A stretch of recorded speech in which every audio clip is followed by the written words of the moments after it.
Hi friends, പുതിയൊരു വീഡിയോയിലേക്ക് എല്ലാവർക്കും സ്വാഗതം. സൂര്യ വീട്ടിലെത്തിയ ശേഷം റൂമിലെത്തുമ്പോൾ നന്ദിനി അവിടെ ഇല്ല എന്ന് കാണുമ്പോൾ എല്ലാവരോടും ചോദിക്കുകയാണ്. അങ്ങനെ രാജുവേട്ടനോടൊക്കെ ചോദിച്ച ശേഷം പിന്നെ യതീന്ദ്രനോടും പത്മയോടും ചോദിക്കുകയാണ്. അങ്ങനെയാണ് ഹരിതയുടെ റൂമിലുണ്ട് എന്നുള്ള കാര്യം അറിഞ്ഞത്. അതോടുകൂടി സൂര്യയ്ക്ക് നല്ല ദേഷ്യം പിടിക്കുകയാണ്. അങ്ങനെ ഹരിതയുടെ റൂമിലേക്ക് ചെല്ലുകയാണ് കേട്ടോ. എന്നിട്ട് കഥകിൽ തട്ടി വിളിക്കുകയാണ്. അങ്ങനെ നന്ദിനി പുറത്തേക്ക് വരികയാണ്. എന്നിട്ട് സൂര്യ നന്ദിനിയുടെ കൈ പിടിച്ച് താഴേക്ക് പോകാണ്ട്. അപ്പോഴത്തേക്കും ഹരിതയും വീട്ടിലുള്ള എല്ലാവരും താഴേക്ക് വരികയാണ്. എന്നിട്ട് ഹരിത എല്ലാവർക്കും മുന്നിൽ വെച്ച് സൂര്യയെയും നന്ദിനിയെയും പണക്കെടുത്താൻ ഒരുങ്ങുകയാണ്. ഭാര്യയും ഭർത്താവുമാണെന്നും പറഞ്ഞിട്ട് ഇവർ ഇതുവരെയും ഒരുമിച്ച് ജീവിച്ചിട്ട് പോലുമില്ല. രണ്ടുപേരും ഒരു റൂമിൽ, ഒരാൾ താഴെയും ഒരാൾ ബെഡിലുമായിട്ടാണ് കഴിയുന്നത്. പിന്നെ എന്തിനാണാവോ സൂര്യ നീ ഇങ്ങനെ നന്ദിനിയെ ധൃതി പിടിച്ച് റൂമിലേക്ക് കൊണ്ടുപോകുന്നത്? അവളിപ്പോൾ എൻ്റെ റൂമിൽ കിടന്നാൽ എന്താ, നിൻ്റെ റൂമിൽ കിടന്നാൽ എന്താ, ഒരു വ്യത്യാസവുമില്ലല്ലോ. ഇവളൊരു വേലക്കാരിയാണ്, അതുകൊണ്ട് നിനക്ക് ഇവളെ അംഗീകരിക്കാനൊന്നുമുള്ള മനസ്സ് വരില്ല. ഇന്ദ്രജ പറയണേ, എന്തിനാണ് ഇപ്പോൾ ഒരു ചെറിയ കാര്യം ഇത്രക്ക് വലിയ പ്രശ്നമാക്കുന്നത്? ഒരു സാധാരണ വിഷയമല്ലേ. അത് കേട്ടപ്പോൾ സൂര്യ പറഞ്ഞേ, എങ്ങനെ സാധാരണ വിഷയമാക്കി എടുക്കും? ഇതെനിക്കൊരു വലിയ പ്രശ്നം തന്നെയാണ്. എനിക്കിതൊരു വലിയ പ്രശ്നമല്ലെങ്കിൽ നിനക്ക് ഹരിതയോടൊപ്പം അവളുടെ റൂമിൽ പോയി കിടക്കായിരുന്നില്ലേ? ഇല്ലെങ്കിൽ നിന്റെ അനിയത്തിയുണ്ടല്ലോ, അവളെ പറഞ്ഞയക്കാമായിരുന്നില്ലേ? എന്തിനാണാവോ എൻ്റെ ഭാര്യയെ വിളിച്ചത്? ഇന്ദ്രജ പെറുപിറുത്തോണ്ട് പറയുകയാണ്, നന്ദിനിക്ക് ഇവിടെയുള്ള ജോലി ഇതൊക്കെ തന്നെയാണ്. ഇതിപ്പോ അനുസരിച്ചു എന്ന് കരുതി ഇത്രക്ക് വലിയ പ്രശ്നമൊന്നും ഉണ്ടാക്കേണ്ട. കേട്ടപ്പോൾ ഇന്ദ്രജയുടെ നേരെ വിരലി ചൂണ്ടിയിട്ട് പറയുകയാണ്, മര്യാദക്ക് സംസാരിക്കണം. നീ പറഞ്ഞതിന്റെ അർത്ഥം എന്താണെന്നുള്ളതൊക്കെ എനിക്ക് മനസ്സിലായി. അതിന്റെ വെറും വ്യാമോഹം മാത്രമാണ്. എൻ്റെ ഭാര്യ നന്ദിനിയെ നിനക്കതിന് കിട്ടില്ല. എൻ്റെ ഭർത്താവിനെ നീ അടിമയാക്കി വെച്ചിരിക്കുന്നത് പോലെ എൻ്റെ ഭാര്യ നന്ദിനിയെ അതിന് കിട്ടില്ല. അപ്പോൾ വിജയം പറയണ, സൂര്യ വിട്ടേക്ക്, സൂര്യ അറിയാതെ പറഞ്ഞു പോയതാണ്. അപ്പോഴത്തേക്കും വീണ്ടും സൂര്യ ഹരിതയുടെ അടുത്തേക്ക് ചെല്ലണം. അത്രയ്ക്ക് പേടിയാവുന്നുണ്ടെങ്കിൽ, നിനക്ക് തനിച്ച് കിടക്കാൻ മടിയുണ്ടെങ്കിൽ നീ നിന്റെ അച്ഛൻ്റെയും അമ്മയുടെയും എടുത്തു പോയി കിടന്നോ. അല്ലെങ്കിൽ നിന്റെ അച്ഛനോടും അമ്മയോടും ഒരു തൊട്ടിൽ കെട്ടിത്തരാൻ വേണ്ടി പറയും. എന്നിട്ട് അതിൽ നീ താരാട്ടുപാട്ടും കേട്ട് ഉറങ്ങിക്കോ എന്ന് പറഞ്ഞ് സൂര്യ നന്ദിനിയെയും കൊണ്ട് പോവാൻ ഒരുങ്ങുമ്പോൾ വീണ്ടും ഹരിത, സൂര്യ ഒന്നവിടെ നിന്നേ, ഇതാടി നിനക്ക് വേണ്ടത്. നീ കൂടുതൽ സംസാരിച്ചാലേ എനിക്ക് പിന്നെ എന്നെ തന്നെ നിയന്ത്രിക്കാൻ കഴിഞ്ഞൊന്നും വരില്ല. അത് കേട്ടപ്പോൾ ഹരിത പറയണേ, എന്തിനാണാവോ സൂര്യ നീ ഇങ്ങനെ ദേഷ്യപ്പെടുന്നത്?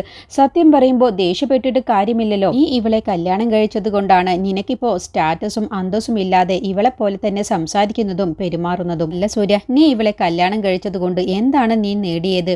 നിന്റെ സ്വന്തം അച്ഛനെയും അമ്മയെയും കൂടപ്പിറപ്പുകളെ എല്ലാവരെയും നാണം കെടുത്തി നിൽക്കുകയാണ് നീ ചെയ്തിട്ടുള്ളത്. അതല്ലേ സത്യം. അത് കേട്ടപ്പോൾ സൂര്യ ഒരക്ഷരം മിണ്ടാതെ ദേഷ്യത്തിൽ ദേ നോക്കുകയാണ് കേട്ടോ. എന്നിട്ട് നന്ദിനി വാ നമുക്ക് പോവാം എന്ന് പറയുമ്പോൾ, എന്താ സൂര്യ, ഞാൻ ചോദിച്ച ചോദ്യങ്ങൾക്കൊന്നും നിനക്ക് ഉത്തരം പറയാൻ കഴിയുന്നില്ലല്ലേ? സത്യം പറയുമ്പോൾ നിനക്ക് ഉത്തരം പറയാൻ കഴിയുന്നില്ല. എന്താ പേടിച്ചോടുകയാണോ? അത് കേട്ടപ്പോൾ സൂര്യ, എന്ത് എനിക്ക് പേടിയോ? അതെ സൂര്യ, നിന്റെ ഈ പെരുമാറ്റം കാണുമ്പോൾ നിനക്ക് പേടിയായിട്ടാണ് എനിക്ക് തോന്നുന്നത്. ദാ ഈ നിൽക്കുന്ന രാജുവേട്ടനും നീയും തമ്മിൽ എന്ത് വ്യത്യാസമാണുള്ളത്? ഇപ്പോൾ നിന്നെ ഓർത്തിട്ട് പാവമാണ് തോന്നുന്നത് സൂര്യ. അങ്ങനെ എല്ലാവർക്കും മുന്നിൽ സൂര്യയും നന്ദിനിയും കിടത്തി സംസാരിക്കാൻ തന്നെയാണ് കേട്ടോ ഹരിത തീരുമാനിച്ചിട്ടുള്ളത്. അങ്ങനെ ഹരിതയ്ക്കുള്ള നല്ല കിടിലം മറുപടി സൂര്യയും കൊടുക്കുന്നുണ്ട്. അങ്ങനെ നിങ്ങൾ രണ്ടുപേരും ഒരുമിച്ചൊന്നുമല്ലല്ലോ കിടക്കുന്നത്. നന്ദിനി താഴെയും നീ ബെഡിലുമല്ലേ കിടക്കുന്നത്. അത് കേട്ടപ്പോൾ സൂര്യ പറയണ, ഞങ്ങൾ എങ്ങനെ വേണമെങ്കിലും കിടന്നോട്ടെ, അത് നിന്നെ ബാധിക്കുന്ന കാര്യമല്ല. ഞാൻ ചിലപ്പോൾ മദ്യപിച്ചും കിടക്കും, അല്ലാതെയും കിടക്കും. അതൊന്നും നിന്നെ ബാധിക്കുന്ന വിഷയമല്ലല്ലോ. എൻ്റെ ഭാര്യ നന്ദിനി നിന്റെ റൂമിൽ എന്തായാലും കിടക്കാൻ ഉദ്ദേശിച്ചിട്ടില്ല എന്നൊക്കെ ആദ്യമേ പറയുന്നുണ്ട് കേട്ടോ. അങ്ങനെയാണ് ഹരിത വെല്ലുവിളിയൊക്കെ നടത്തുന്നത്. നീ ഇവളെ എന്തോ വലിയ സ്ഥാനത്തെത്തിക്കുമെന്നൊക്കെ വെല്ലുവിളിയൊക്കെ ആൻറ്റിയോട് നടത്തി എന്നൊക്കെ കേട്ടല്ലോ. എന്നിട്ട് ഇവളെ എന്ത് സ്ഥാനത്താണ് നിനക്ക് എത്താൻ കഴിയുന്നത്? നീയും ഇപ്പോൾ ഇവളുടെ പോലെ ആയിട്ടാണ് വന്നുകൊണ്ടിരിക്കുന്നത്. ഇവളെ എനിക്ക് വേണ്ടി റൂമിൽ എന്തെല്ലാം ചെയ്തു എന്നുള്ളത് നീ ഒന്ന് ഇവളോട് ചോദിച്ചു നോക്ക്. ഇവള് ചോദിച്ചാൽ നിന്നോട് പേടിച്ചിട്ട് പറയും ഞാനൊന്നും ചെയ്തിട്ടില്ല എന്നാവും ഇവള് കള്ളം പറയാൻ പോകുന്നത്. അപ്പോൾ സൂര്യ നന്ദിനിയെ ഒന്ന് നോക്കുകയാണ്. അങ്ങനെ നന്ദിനിയോട്, നന്ദിനി നീ റൂമിലേക്ക് പോ എന്ന് പറഞ്ഞ് നന്ദിനിയെ പറഞ്ഞു വിടുന്നുണ്ട് കേട്ടോ. അത് കഴിഞ്ഞ് വീണ്ടും സൂര്യയും ഹരിതയും കൂടി അങ്ങോട്ടും ഇങ്ങോട്ടും വെല്ലുവിളികളാണ് നടത്തുന്നത്. അങ്ങനെ സൂര്യ പറയണേ, നിങ്ങൾ ഒരു കാര്യം ഓർത്തു വെച്ചോ, എൻ്റെ നന്ദിനി ഇന്നല്ലെങ്കിൽ നാളെ നിങ്ങൾക്ക് എല്ലാവർക്കും പ്രതീക്ഷിക്കാത്ത ഒരു സ്ഥാനത്തെത്തി കാണിച്ചു തന്നിരിക്കും. ഞാൻ എൻ്റെ അമ്മയോട് വെല്ലുവിളിച്ചതാണ്, പക്ഷേ ഇപ്പം നിന്നോടും ഞാൻ പറയുന്നു, നിന്നെ മുന്നിലും ഞാൻ വെല്ലുവിളിക്കുന്നു. എൻ്റെ നന്ദിനി നീ ഒന്നും പ്രതീക്ഷിക്കാത്ത ഉയരത്തിൽ എത്തുന്നത് ഞാൻ കാണിച്ചു തന്നിരിക്കും. ഈ വെല്ലുവിളി നീയും കൂടി ഓർത്തു വെച്ചോ എന്ന് പറഞ്ഞാണ് സൂര്യ പോകുന്നത്. അപ്പോൾ അത് കേൾക്കുന്ന ഹരിത പുച്ഛഭാവത്തോടു കൂടിയാണ് നിൽക്കുന്നത്. നമുക്ക് നോക്കാം. പിന്നെ നീയും ഒരു കണക്കിന് ഇപ്പോൾ ഒരു അടിമ തന്നെയാണ്. നീ എവിടെയായിരുന്നുണ്ട് ഇത്രയും കാലം? നീ അവിടെ നിന്റെ അന്തസ്സിനും നിന്റെ പഠിപ്പിനും നിന്റെ സുഖത്തിനും നിന്റെ സൗകര്യത്തിനും വേണ്ടി അവിടെയുള്ള രാജ്യത്തുള്ള എല്ലാ നിയമങ്ങളും പാലിച്ച് നീയും ഒരു അടിമയെ പോലെ തന്നെയല്ലേ നീ അവിടെ താമസിച്ചിരുന്നത്. അതുകൊണ്ട് നീ വല്ലാതെ എൻ്റെ നന്ദിനി അടിമ എന്ന് പറഞ്ഞ് കളിയാക്കാനുള്ള ഒരു അർഹതയും യോഗ്യതയും നിനക്കില്ല. പിന്നെ നീ ഒന്നോർത്തോ, നീ ഇപ്പോൾ വില കുറച്ച് കാണുന്ന ഈ നന്ദിനി ഉണ്ടല്ലോ, നീ പറയുന്നതെല്ലാം അനുസരിച്ചു എന്ന് പറഞ്ഞ് വലിയ അഹങ്കാരത്തോടു കൂടി എന്തോ നേടിയെടുത്തു എന്നുള്ള ഭാവത്തിൽ നീ ഇപ്പോൾ സംസാരിച്ചല്ലോ.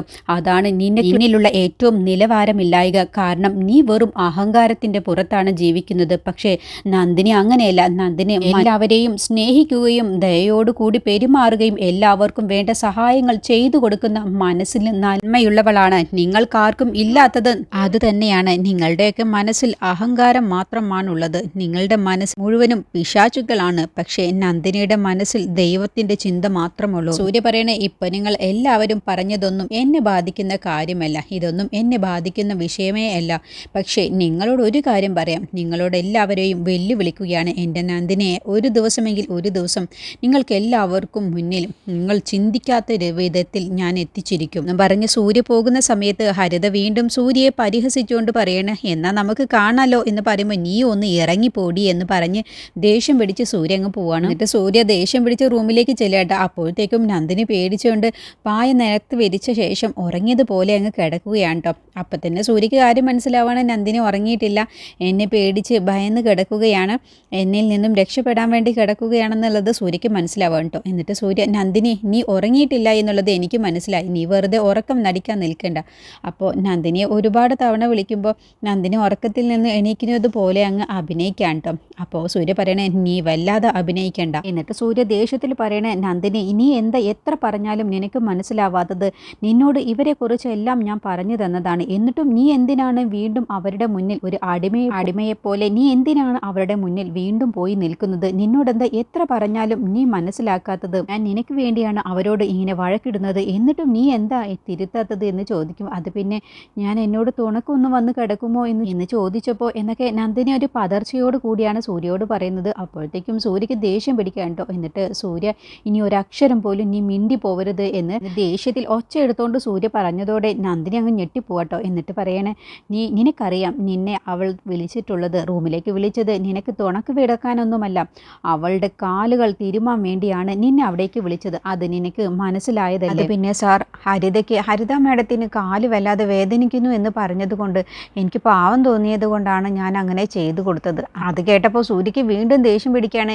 നിനക്ക് അറിയാവുന്നതല്ലേ, അവളുടെ ഒരു ഡ്രസ്സ് എടുത്ത് നിന്റെ ഡ്രസ്സിൻ്റെ കൂടെ കൊണ്ടുവന്നതിന് അവളുടെ ഡ്രസ്സുകളൊക്കെ കത്തിച്ച് കളഞ്ഞവളാണ്. എന്നിട്ടിപ്പോൾ നീ അവളുടെ കാല് തൊട്ട് നീ അവളുടെ കാല് ഒഴിഞ്ഞു കൊടുക്കുമ്പോൾ അവൾക്ക് ഒരു പ്രശ്നവും ഉണ്ടാവില്ല എന്ന് കണ്ടാൽ തന്നെ എനിക്കൊന്ന് ചിന്തിച്ചൂടെ? നിന്നോട് ഞാൻ എത്ര തവണ ഓരോന്നും പറഞ്ഞു തന്നതാണ് നന്ദിനി. നീ എന്താണ് നന്ദിനി ഇതൊന്നും മനസ്സിലാക്കാത്തത്? നീ എന്തിനാണ് എല്ലാവർക്കും മുന്നിൽ വെച്ച് എന്നെ നാണം കിടത്താൻ നോക്കുന്നത്? അത് പിന്നെ സോറി സാർ എന്ന് പറയുമ്പോൾ, അല്ല എന്നിട്ട് പിന്നെ അവൾ റൂമിൽ ചെന്ന് നിന്നെ കൊണ്ട് എന്തൊക്കെ ചെയ്യിപ്പിച്ചു? നീ വെറുതെ എന്നോട് കള്ളം പറയാൻ നിൽക്കണ്ട. അവൾ എന്നോട് പ്രത്യേകം പറഞ്ഞതാണ് നീ ഇനിയും കള്ളം പറയുമെന്ന്. പക്ഷേ നീ എന്താണ് ഉണ്ടായത് എന്ന് വെച്ചാൽ ആ സത്യങ്ങളെല്ലാം തന്നെ എന്നോട് പറയണം. അങ്ങനെ ഹരിത ചോദിച്ച കാര്യങ്ങളൊക്കെ അങ്ങ് പറഞ്ഞു കൊടുക്കാൻ കേട്ടോ. നന്ദിനിയും സൂര്യയും എവിടെയാണ് കിടക്കുന്നത് എന്നുള്ള കാര്യമൊക്കെ ചോദിച്ചത്. അപ്പോൾ നന്ദിനി പറയണം, ഞാൻ തറയിലാണ് കിടക്കാറുള്ളത്, സൂര്യ സാർ ബെഡിലാണ് കിടക്കാറുള്ളത് എന്നൊക്കെ ഞാൻ പറഞ്ഞു. അയ്യോ നന്ദിനി, നീ എന്ത് വിഡ്ഢിത്തരമാണ് ഈ കാണിച്ചത്? ഇത്രയ്ക്ക് പാവമായി പോയല്ലോ. നീ എന്തിനാണ് അവളോട് ഇതൊക്കെ പറയാൻ പോയത്? അവൾ കണ്ടില്ലേ എല്ലാവർക്കും മുന്നിൽ വെച്ച് വിളിച്ചു പറഞ്ഞത്? ഇതൊക്കെ ചോദിച്ചറിയാൻ വേണ്ടിയാണ് അവള് അഭിനയിച്ചുകൊണ്ട് അവിടേക്ക് വിളിച്ചത് തന്നെ. എന്നിട്ട് നീയാണെങ്കിലോ എല്ലാ കാര്യവും പറഞ്ഞു കൊടുക്കുകയും ചെയ്തു. എന്നിട്ടിപ്പോൾ അവൾ എന്നോട് പറഞ്ഞത് കണ്ടില്ലേ? അതുകൊണ്ട് ഇന്നു മുതൽ ഞാനൊരു തീരുമാനമെടുത്തു. ഇന്നു മുതൽ നീ നിലത്ത് കിടക്കുന്നത് ഞാനങ്ങ് നിർത്തുകയാണ്. നീ ഇനി മുതൽ ഈ ബെഡിൽ തന്നെ കിടന്നാൽ മതി. ഞാനൊരു വശത്തും നീ ഒരു വശത്തും കിടക്കും, അല്ലാതെ നീ ഇനി തറയിൽ കിടക്കില്ല. അത് കേട്ടപ്പോൾ നന്ദിനി അങ്ങ് ഞെട്ടിപ്പോ, അത് വേണ്ട സാർ, ഞാൻ പറയുന്നത് നീ അനുസരിച്ചാൽ മതി, അല്ല എന്നുണ്ടെങ്കിൽ ഞാൻ ഇതൊക്കെ എടുത്ത് കത്തിച്ച് കളയും. മര്യാദയ്ക്ക് നീ ഞാൻ പറഞ്ഞത് കേട്ടോ എന്ന് പറഞ്ഞ് ഒച്ച എടുക്കുകയാണ് കേട്ടോ. അതോടുകൂടി നന്ദിനി നിലത്ത് കിടക്കുന്ന നന്ദിനി അങ്ങ് എണീറ്റിരിക്കുകയാണ് കേട്ടോ. എന്നിട്ട് അയ്യോ സാർ, ഞാൻ ഇവിടെ തന്നെ കിടന്നോളാം, എനിക്ക് ഇവിടെ കിടലാണ്, എനിക്ക് ഉറക്കം കിട്ടുകയുള്ളൂ സൂര്യ സാർ എന്ന് പറയുമ്പോൾ, നന്ദിനി നീ ഞാൻ പറയുന്നത് അനുസരിക്കുന്നുണ്ടോ ഇല്ലയോ എന്ന് വീണ്ടും ഒച്ച എടുത്തുകൊണ്ട് ചോദിച്ചതോടെ നന്ദിനി അങ്ങ് ഞെട്ടിപ്പോവാട്ടോ. അങ്ങനെ നന്ദിനിയെ നിർബന്ധിച്ച് തന്നെ കട്ടിലിൽ കിടത്തുകയാണ് കേട്ടോ. അതോടുകൂടി നന്ദിനി ഒരു മടിയോടുകൂടി സൂര്യ കിടക്കുന്ന അതേ കട്ടിലിൽ പോയി കിടക്കുകയാണ്. അപ്പോൾ സൂര്യ ഇതിങ്ങനെ ദേഷ്യത്തിൽ, അങ്ങനെ മര്യാദയ്ക്ക് നീ കിടക്കണം, ഇനി മുതൽ നീ എങ്ങാനും നിലത്ത് കിടക്കുന്നത് ഞാൻ കണ്ടാലുണ്ടല്ലോ പിന്നെ ഞാൻ എന്തൊക്കെ ചെയ്യുമെന്ന് എനിക്ക് തന്നെ അറിയില്ല. അതുകൊണ്ട് ഇനി മേലിൽ നീ നിലത്ത് കിടക്കുന്നത് എനിക്കിനി കാണാൻ പാടില്ല. അതുകൊണ്ട് ഇവിടെ തന്നെ ഇന്നു മുതൽ കിടന്നിരിക്കണം. അതുപോലെ നന്ദിനി, ഇനി മേലിൽ നീ കിച്ചണിലേക്ക് കയറി പോവരുത്. രാജുവേട്ടനുണ്ടല്ലോ കിച്ചണിൽ, അതുകൊണ്ട് രാജുവേട്ടൻ എല്ലാ ജോലികളും ചെയ്തോളും. രാജുവേട്ടന് അതാണ് ജോലി. അതുകൊണ്ട് നീ ആര് തന്നെ എന്ത് പറഞ്ഞാലും ഒരു ജോലിയും ചെയ്തു പോവരുത്. ഇനിയെങ്ങാനും നീ കിച്ചണിലേക്ക് കയറുന്നത് ഞാൻ കണ്ടാലുണ്ടല്ലോ, പിന്നെ ഇവിടെ എന്താണ് ഉണ്ടാവുകയെന്ന് ഞാൻ പറയേണ്ടതില്ലല്ലോ. അതുകൊണ്ട് ഞാൻ പറയുന്നത് ഇനി മുതൽ നന്ദിനി നീ അനുസരിച്ചാൽ മതി. നീ ആര് തന്നെ എന്ത് ജോലി പറഞ്ഞാലും അതൊന്നും എന്നെ കൊണ്ട് സാധിക്കില്ല എന്ന് തന്നെ അവരുടെ മുഖത്ത് നോക്കി പറയണം. അപ്പോൾ വീണ്ടും സൂര്യ ചോദിക്കുകയാണെ, എന്താ അങ്ങനെ പറയില്ലേ എന്ന് ചോദിക്കുമ്പോൾ പെട്ടെന്ന് നന്ദിനി ഞാൻ പറഞ്ഞോളാം എന്ന് പറയും. അങ്ങനെ ഇനി മുതൽ ഞാൻ പറയുന്നത് പോലെ നീ അനുസരിച്ചിട്ടില്ലെങ്കിൽ ഉണ്ടല്ലോ. ഇവര് പറഞ്ഞതോടെ അതെല്ലാം അനുസരിച്ചു എന്നുള്ള മട്ടിലാണ് കേട്ടോ നന്ദിനി തലയാട്ടുന്നത്. എന്നിട്ട് സൂര്യ എന്നാൽ പെട്ടെന്ന് ഉറങ്ങാൻ നോക്ക് എന്ന് പറയണ്. അങ്ങനെ നന്ദിനി ഒരു നാണത്തോടു കൂടിയും സന്തോഷത്തോടു കൂടിയാണ് സൂര്യയോടൊപ്പം കട്ടിൽ കിടക്കുന്നത്. അങ്ങനെ സൂര്യയും നന്ദിനിയും ഇനി മുതൽ ഒരേ കട്ടിലിൽ ഒരുമിച്ച് കിടക്കാനുള്ള തീരുമാനം ഹരിത കാരണം എടുക്കുകയാണ്. അങ്ങനെ നന്ദിനിയും സൂര്യയും ഒരു കട്ടിലിൽ ഒരുമിച്ച് ഉറങ്ങുകയാണ്. പിറ്റേ ദിവസം രാവിലെ ആകുമ്പോൾ നന്ദിനി പെട്ടെന്ന് തന്നെ കുളിയൊക്കെ കഴിഞ്ഞ് കിച്ചണിലേക്ക് പോവാൻ കേട്ടോ. അപ്പോഴത്തേക്കും രാജുവേട്ടനുമുണ്ട് അവിടെ. എന്നിട്ട് സൂര്യ സാർ ഉറങ്ങുകയാണ്. അപ്പോഴത്തേക്കും രാജുവേട്ടാ, ഞാൻ എല്ലാ ജോലികളും പെട്ടെന്ന് തന്നെ ചെയ്ത് തീർക്കട്ടെ, എന്നോട് ഇനി കിച്ചണിലേക്ക് കയറരുത് എന്നാണ് സൂര്യ സാർ പറഞ്ഞിട്ടുള്ളത്. അതുകൊണ്ട് രാജുവേട്ടാ പെട്ടെന്ന് തന്നെ എല്ലാം ചെയ്ത് തീർക്കണം. അപ്പോൾ രാജു പറയണേ, എന്തിനാണ് മോളെ നീ വെറുതെ ചെയ്യാൻ നിൽക്കുന്നത്? സൂര്യ സാറിൻ്റെ വായിലിരിക്കുന്നത് ഇനി ഞാൻ കേൾക്കേണ്ടി വരും. അതുകൊണ്ട് നീ പോയേ, ഞാൻ ചെയ്തോളാം എല്ലാ ജോലി. പറ്റില്ല, സൂര്യ സാറ് എണീക്കുന്നതിൻ്റെ മുന്നേ എനിക്ക് എല്ലാ ജോലികളും തീർക്കണം. അതിൻ്റെ മുന്നേ പെട്ടെന്ന് ചായ ഉണ്ടാക്കണം, ചായ ഉണ്ടാക്കി എല്ലാവർക്കും കൊടുക്കണം. അങ്ങനെ സൂര്യ വരുന്നതിൻ്റെ മുന്നേ ധൃതി പിടിച്ച് എല്ലാം ചെയ്യാൻ വേണ്ടി നിൽക്കാണ്ട്. അപ്പോൾ സൂര്യ സാർ നല്ല ഉറക്കത്തിലാണ് എന്നൊക്കെ നന്ദിനി രാജുവിനോട് പറയാണ്. അങ്ങനെ രാജു സമ്മതിക്കുന്നൊന്നുമില്ല, പക്ഷേ രാജുവിനെ കൊണ്ട് സമ്മതിപ്പിക്കുകയാണ്. ഞാൻ പറഞ്ഞതുപോലെ തന്നെ സൂര്യ സാർ ഇനി ചോദിച്ചാലും ഞാൻ ഒരു ജോലിയും ചെയ്തിട്ടില്ല എന്ന് രാജുവേട്ടൻ പറഞ്ഞാൽ മതി. നീ എന്നെ സൂര്യ സാറിൻ്റെ കയ്യിൽ നിന്ന് കണക്കിന് കിട്ടിപ്പിക്കാനുള്ള വഴിയാണോ നന്ദിനി മോളെ നീ ചെയ്യുന്നത്? ഇല്ല രാജുവേട്ട, സൂര്യ സാർ ഒന്നും ചെയ്യില്ല, ഞാൻ പറഞ്ഞതുപോലെ ചെയ്താൽ മതി, ഞാനൊന്നും ചെയ്തിട്ടില്ല എന്ന് സൂര്യ സാറിനോട് പറഞ്ഞാൽ മതി എന്നും പറഞ്ഞ് നന്ദിനി സ്പീഡിൽ ജോലികൾ ചെയ്യാട്ടോ. എന്നിട്ട് അവർക്കുള്ള ചായയൊക്കെ ഉണ്ടാക്കി കൊടുക്കുകയാണ്. എന്നിട്ട് ചായയുമായിട്ട് നേരെ ഹാളിലേക്ക് പോവാണ്ടോ. അപ്പോൾ അവിടെ വേദയും ഇന്ദ്രജയും വിജയനും ഇരിക്കുന്നുണ്ട്, ഒപ്പം ഹരിതയും ഇരിക്കുന്നുണ്ട് കേട്ടോ. എന്നിട്ട് വേദയ്ക്കും ഇന്ദ്രജയ്ക്കും വിജയനും ചായ കൊടുക്കുകയാണ്. അപ്പോൾ ഹരിതയ്ക്ക് കൊടുക്കുന്നില്ല. അപ്പോൾ ഹരിത ഞൊടിച്ച് വിളിക്കുകയാണ്, വിരൽ ഞൊടിച്ചുകൊണ്ട് വിളിക്കുകയാണ്, എന്താ എനിക്ക് നീ ചായ തരാതെ പോകുന്നത്? അത് പിന്നെ മേഡം, ഞാൻ ചായ തന്നാലും ഞാൻ എന്ത് തന്നാലും മേഡം അത് കുടിക്കില്ലല്ലോ, അതുകൊണ്ടാണ് ഞാൻ തരാതിരിക്കുന്നത്. അങ്ങനെ വേണമോ, കുടിക്കണോ വേണ്ടയോ എന്നുള്ളതൊക്കെ ഞാൻ തന്നെ തീരുമാനിച്ചോളാം, നീ എന്നെ ഭരിക്കാനൊന്നും നിൽക്കണ്ട. അതുകൊണ്ട് പെട്ടെന്ന് പോയി എനിക്കൊരു ചായ ഇട്ടുകൊണ്ട് വാ. അങ്ങനെ നന്ദിനി പെട്ടെന്ന് ചായ ഇട്ടുകൊണ്ട് ഹരിതയ്ക്ക് കൊണ്ടു കൊടുക്കാണ്ട്. അപ്പോൾ രാജു പറയുന്നുണ്ട്, എന്തിനാണ് ആ ഹരിത മേഡത്തിന് അഹങ്കാരിക്ക് വെറുതെ ചായ കൊടുക്കുന്നത് മോളെ നന്ദിനി? കാരണം സൂര്യ സാറ് പറഞ്ഞതല്ലേ, പിന്നെ അവർ നീ കൊടുത്തതൊന്നും കഴിക്കില്ല കുടിക്കില്ല എന്നൊക്കെ പറഞ്ഞവരല്ലേ. ഇപ്പം നിന്നെ കൊണ്ട് എന്തിനാണ് അവർ ചായ ഇടിയിപ്പിക്കുന്നത്?